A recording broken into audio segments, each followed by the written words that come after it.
kawan kita yang kesehatan itu kan pasti kondisi. Ini bantuan apa Pak? Ya, Bantuan apa? bantuan nasi siap saji dari LDD. Makan siang berarti ya? Iya. Rutin dia dari siang sama malam. Ini di pool di sini memang?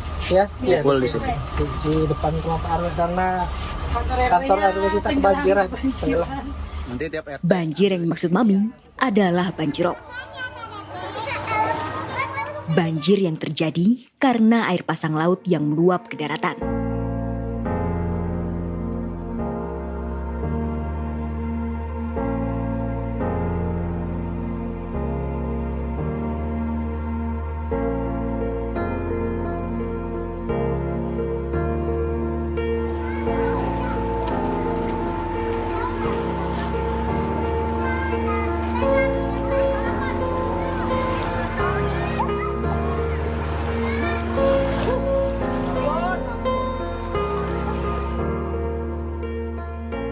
Bagi warga pesisir utara Jakarta, fenomena ini harus ditelan hampir setiap hari.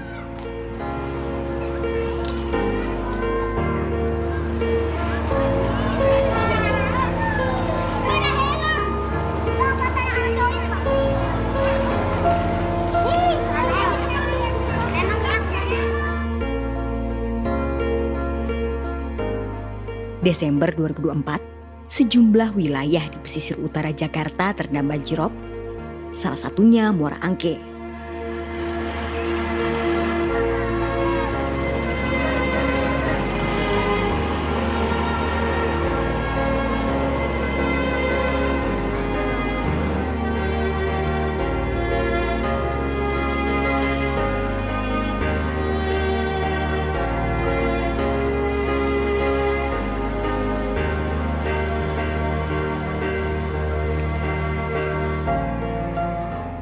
Fenomena ini sudah lama menghantui kehidupan masyarakat pesisir utara kota Jakarta. Atas dasar itu, pemerintah sejak tahun 2014 menggagas proyek yang bernama National Capital Integrated Coastal Development atau NCICD. Proyek ini mencangkup pembangunan tanggul pantai, tanggul laut, dan pengembangan kawasan pesisir Jakarta. Menteri Perekonomian Hairul Tanjung menyebutkan dengan adanya mega proyek ini, Jakarta diprediksi bisa terbebas dari banjirop. Dalam 3 tahun, apa yang dilakukan oleh pemerintah dan apa yang dilakukan oleh para pengembang akan selesailah 32 km tanggul raksasa tadi. Nah, dengan demikian kita berharap bahwa Jakarta itu untuk sementara bisa bebas banjir dari rob. Proyek ini direncanakan berjalan dalam beberapa tahap. Tahap pertama atau fase A adalah pembangunan tanggul pantai sepanjang 39 km di pesisir utara Jakarta.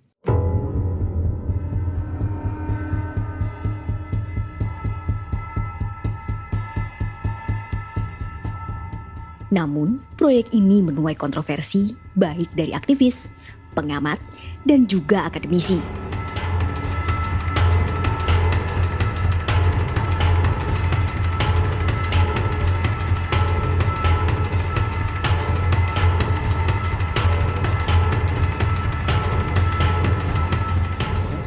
Di antaranya Andoyo sebagai teknokrat dengan kelompok keahlian teknik pantai, dan Suraya sebagai antropolog kajian ekologi politik.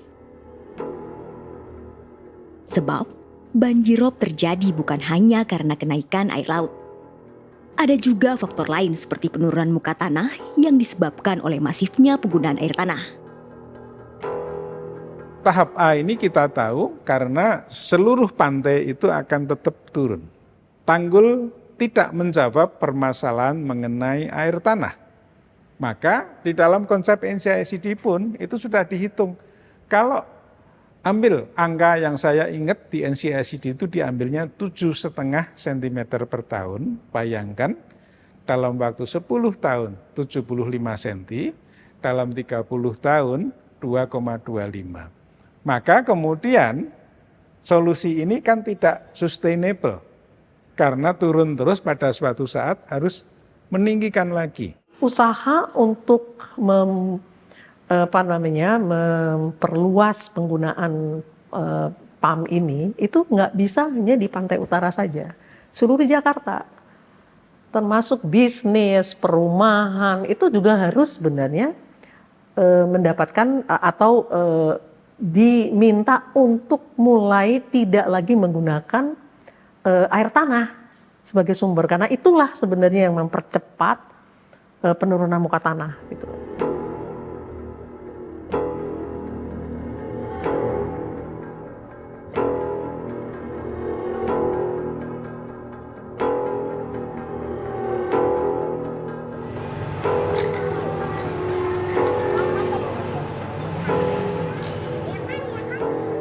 Kita lihat sekarang ini NCICD memang dibutuhkan. Nah, tapi bukan berarti dibutuhkan lalu mengabaikan haknya warga juga. Harapan kami terjadi diskusi, kolaborasi, mari kita menyusun solusi secara bersama-sama. Kalau tidak dilaksanakan sekarang apa yang diusulkan oleh warga, lalu tiba-tiba misalnya pembangunan NCICD dilaksanakan, yang akan terjadi adalah keributan di lapangan. Jangan sampai nanti aparat menurunkan keamanan lagi, bahkan melibatkan kepolisian termasuk TNI.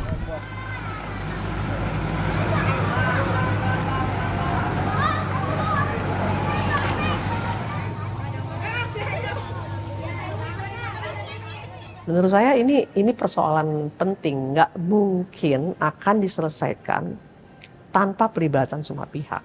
Jadi masyarakat ada satu komponen yang harus ikut ya, juga didengarkan apa yang bisa dijadikan bagian dari solusi.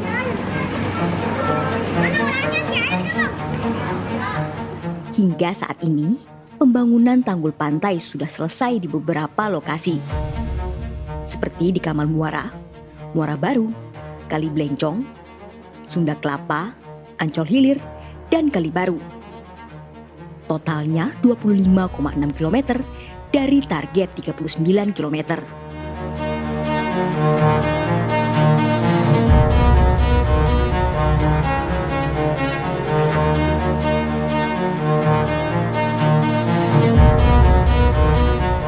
Di balik tanggul yang sudah selesai dibangun, ada cerita warga yang masih belum selesai.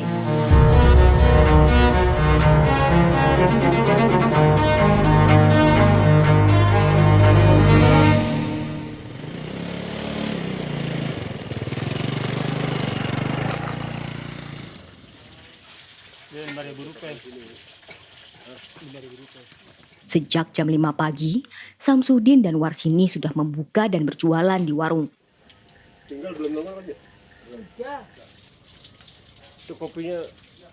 Setelah membantu istrinya, Samsudin bersiap melaut.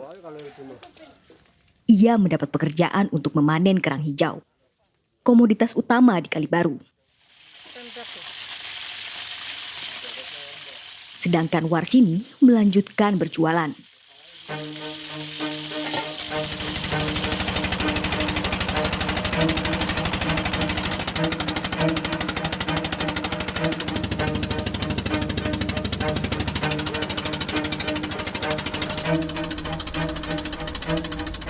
Ya sekarang ada tanggul, ada dam gitu, ternak pada jauh-jauh.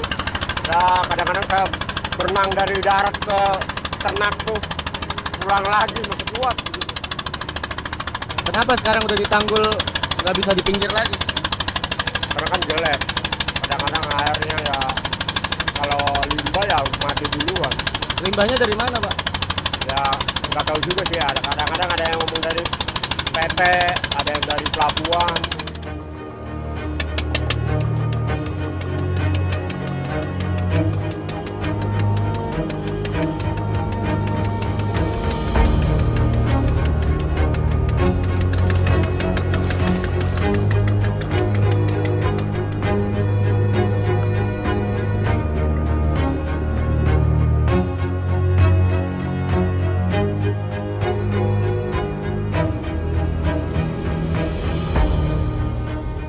Suraya sejak tahun 2023 mencari tahu secara langsung implikasi tanggul NCICD terhadap masyarakat. Salah satu lokasi yang dikunjungi adalah Kalibaru, wilayah Samsudin dan Warsini tinggal. Selama ini bayangannya masyarakat pantai itu adalah nelayan yang pergi gitu ya, keluar mencari ikan gitu, keluar pantai utara Jakarta. Iya, itu ada satu segmen dari masyarakat yang di pesisir itu yang begitu. Tapi nggak semua sebenarnya. Ada juga Bagan, dan kalau saya yang perhatikan itu adalah kerang hijau.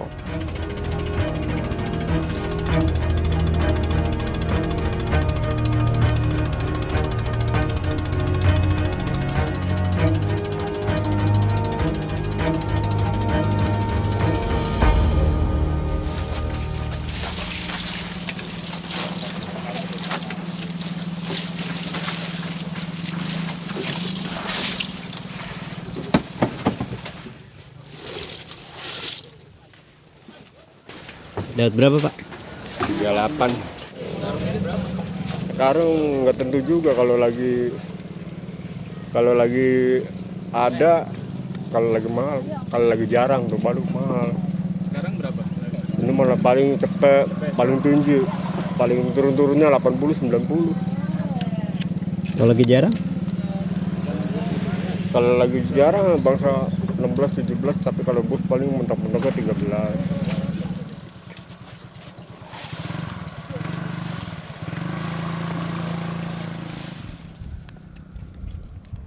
Kerja sama bos gitu bayarannya gimana? Masuk ke pulih 150 Sehari. Nah ini pulang ini. Kalau panen apa? Kan ada rehab juga tuh. Rehab sama aja. Seorang kan? Seorang itu. Per ya. Dan anak buahnya banyak, 6. Itu aja masih belum ada yang berangkat lagi. Sebagai komoditas utama, kerang hijau menciptakan roda perekonomian bagi warga Kalibaru. Mereka dapat bekerja sebagai buruh nelayan dengan upah harian, ojek yang mengantar hasil panen, hingga pengupas kerang hijau.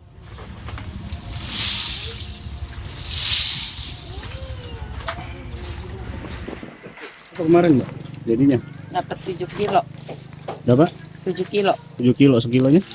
Sekilonya 5.000. Kilo 5.000, 35.000 berarti. Ya. Itu rata-rata sehari segituan berarti? Ya kalau lagi banyak nih banyak. Ya tergantung pendapatan sendiri. Ada yang 5 kilo, ada yang 3 kilo. Iya. Mulai dari jam? Tergantung datang abang. Biasanya? Biasanya jam 11. Jam 11. Kelar-kelar jam berapa tuh? Ya kayak soma, jam 5. Maghrib. Perempuan juga perlu ruang. Misalnya nggak bisa di sini, cuman kita buat ya gitu. Di sini sebagai tempat untuk misalnya berjualan. Atau di sini sebagai tempat dia bisa mengupas kerang hijau. Tidak ada saya lihat rancangan itu secara jelas.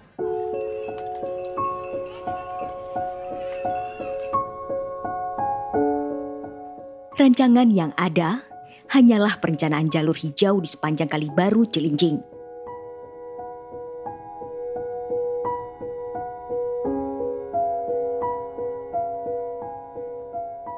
Selain itu, akses menuju tanggul sempat dibatasi dengan tembok yang dibangun di belakang rumah warga, termasuk rumah Samsudin dan Warsini.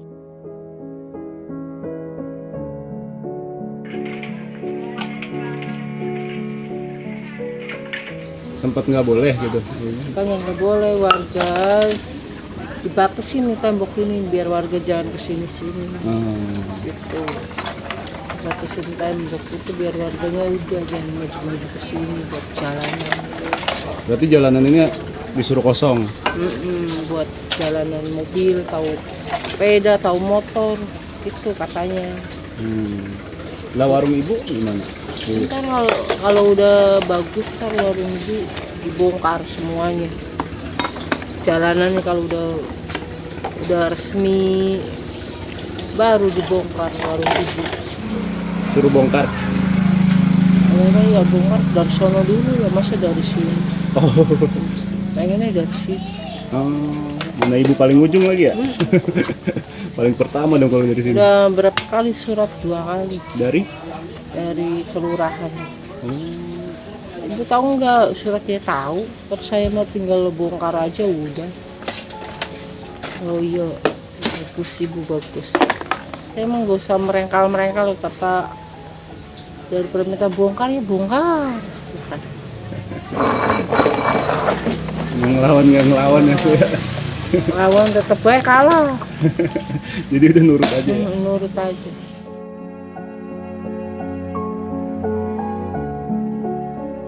Kalau tanggul pantai itu kan efeknya bahwa mereka tuh sebenarnya nggak bisa gunakan ini, tapi mereka pasti, menurut saya, dugaan saya akan ada perlawanan untuk ini karena itu adalah sumber penghasilan mereka ya, sumber income mereka.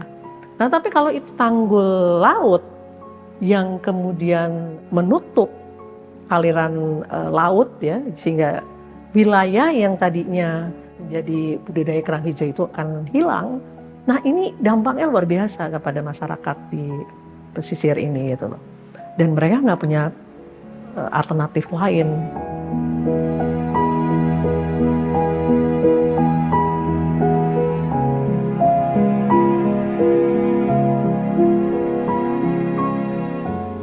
Di Kamal Muara ada cerita lain.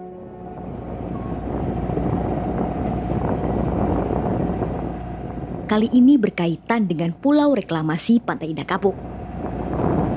Proyek ini berkaitan dengan fase B proyek NCICD, yaitu reklamasi 17 pulau dan pembuatan tanggul laut. Berarti setiap ngelaut sekarang ngelewatin pik, pasti? Pasti. Di sini kenapa emang? Di sekitar sini? Ini sudah nggak ada hasil lautnya. Lautnya sudah tercemar. Jadi kalau kita ke laut, mesti ambil yang jauh, lebih jauh lagi. Arah ke Tanjung Pasir atau ke Ancol ke sana. Satu itu pilihannya. Nah, sekarang kita ke arah mana ini? Kita arah ke Tanjung Pasir. Tanjung Pasir? Ya.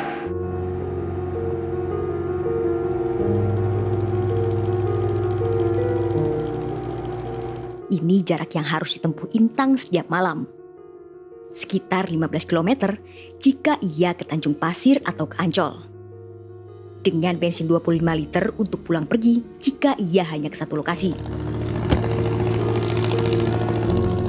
Ia pergi mencari udang dan cumi dengan menggunakan alat tangkap yang disebut sondong. Cara pemasangan alat tangkap namanya sondong.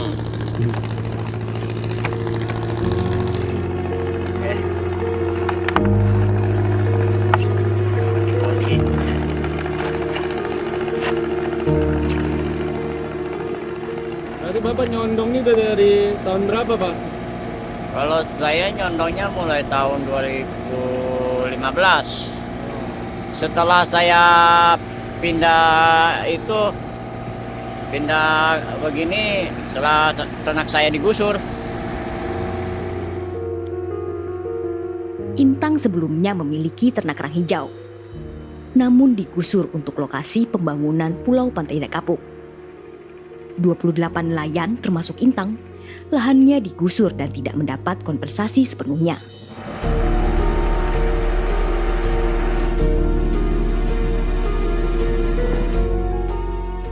Di beberapa draft rancangan NCICD, dikatakan bahwa pulau reklamasi ini memiliki peran penting.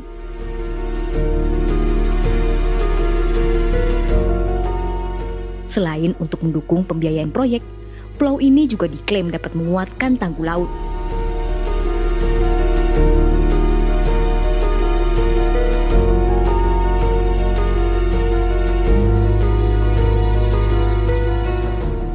Ternyata, reklamasi bukan hal baru. Ini sudah direncanakan sejak tahun 1995, jauh sebelum proyek NCICD digaungkan untuk mengatasi banjirop. Hal itu tertuang dalam keputusan Presiden nomor 52 tentang reklamasi Pantai Utara Jakarta. Lalu peraturan daerah nomor 8 tentang penyelenggaraan reklamasi dan rencana tata ruang kawasan Pantura Jakarta. Nah jadi itu kebutuhan yang kemudian dilihat sejalan dengan kepentingan swasta sebenarnya, yaitu meluaskan lahan untuk investasi. Nah, ketika kemudian ada isu perubahan iklim dengan pembangunan ini, kemudian itu kalau analisis saya ya, itu kemudian dikerangkakan itu gitu.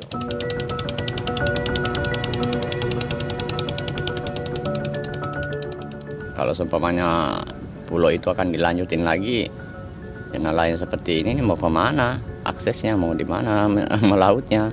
Sedangkan lautan itu nggak semua sama. Misalnya kalau mau kamu seumpamanya dipindahkan ke wilayah lain tetap melaut, tapi kan lautannya beda lagi. Kami butuh alat tangkap yang lain lagi, butuh biaya lebih besar lagi. Tanggul pantai ya, di satu sisi dilihat masyarakat itu ada positifnya, walaupun tidak semua menyelesaikan persoalan ya tadi ya, bahwa mereka nggak bisa, tidak gampang lagi ke laut, tapi mereka menyelesaikan dengan teknologi sendiri kan gitu ya. Kita lihat sendiri ya, gimana caranya mereka membangun akses ke laut dengan bikin tangga-tangga dari kayu dan itu kan cara masyarakat menghadapi persoalan itu gitu ya. Jadi pasti itu ada. Nah, sekarang kalau ruang itu ditutup, nah itu menurut saya dampaknya lebih besar gitu ya. Selama 10 tahun terakhir, bangun tanggul A juga masih cuman dapat berapa potong begitu kan ya. 10 tahun lagi dan seterusnya, sementara tanggul yang dibangun itu akan turun terus. Makanya udah berangkat langsung saja dengan tanggul lepas pantai itu. Menghindari beban APBN 100% di IKN, rangkulah dari awal para pemangku kepentingan yang memungkinkan, definisikanlah sebuah skema finansial yang masuk akal sehingga dalam jangka panjang itu terbayar bukan oleh uang APBN tetapi oleh uang swasta yang mereka memungut benefit manfaat ekonomi dari kegiatan-kegiatan yang diusulkan. Tapi kalau udah tanggul laut, persoalannya air kan menjadi tidak bisa lagi dimanfaatin, dan karena semua tidak tergantung dari sumber perikanan jarak jauh, ini ratusan ribu, saya kurang tahu berapa persen dari masyarakat itu akan terganggu. Karena perairan sampai sekarang tuh ya ada cumi lah ya, bukan hanya kerang hijau ya, perairan-perairan perikanan yang pantai itu masih ada sekarang. Nah itu kan akan berdampak besar. Kalau tidak ada solusi, yang terjadi adalah perlawanan dari rakyat. Nah, ilmu sosial perlu karena perubahan melibatkan manusia. Kalau kita tidak pernah tahu atau tidak pernah punya cara gimana manusia bisa terlibat gitu ya, maka apapun solusi-solusi infrastruktur tidak akan menyelesaikan satu persoalan secara holistik namanya.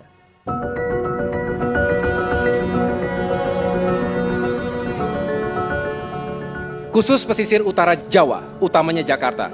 Sesuai arahan Bapak Presiden, pada akhir Februari lalu, kami membentuk semacam satuan tugas Giant Seawall Pantura Jawa untuk mengkonsolidasikan perencanaan dan mengawal pelaksanaan perlindungan pesisir. Bukan sekedar dinding, tetapi sistem adaptif untuk menghadapi krisis iklim dan banjir rob, menjaga ekosistem dan kehidupan masyarakat pesisir.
Jadi Tanggul Utara DKI, kemudian nanti selanjutnya di depan Semarang, prioritas kita adalah DKI Semarang. Semarang, Pekalongan, Brebes itu air sudah mengancam kehidupan rakyat kita, harus segera. Dan ini sesuatu yang harus kita laksanakan, dan kita terbuka. Perusahaan-perusahaan dari Tiongkok, dari Jepang, dari Korea, dari Eropa, dari Timur Tengah yang mau ikut, silakan.